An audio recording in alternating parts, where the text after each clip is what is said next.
Welcome to Tenor Tech, where I solve the problems you didn't even know you had. You will start by ensuring basics are ready. This prevents wasted steps.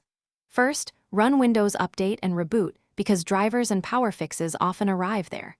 Next, plug in your adapter to test plugged-in behavior versus battery sleep settings differ. Then open Control Panel, Power Options, and pick Change Plan Settings. You need access to advanced options. Once done, click Change Advanced Power Settings so you can adjust sleep, lid, and hybrid sleep parameters precisely. Now you will change the detailed controls that often cause failures. In Advanced Power Settings, change sleep after to your preferred minutes for both battery and plugged-in. Inconsistencies cause confusion. Disable hybrid sleep if you see suspend resume problems, and set allow wake timers to disable unless you need scheduled tasks to wake the PC. Also toggle USB selective suspend and PCI Express link state power management to prevent devices from blocking sleep.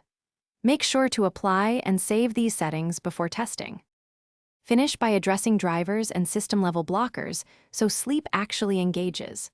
Update display, chipset, and network drivers from Device Manager because outdated drivers often prevent sleep.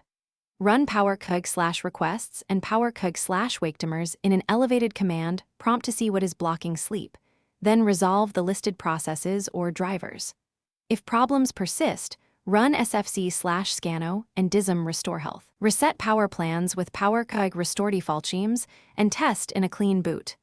One key tip: recheck wake sources, keyboard, mouse, and network can wake unexpectedly. Thanks for watching. Subscribe to keep your life in tune.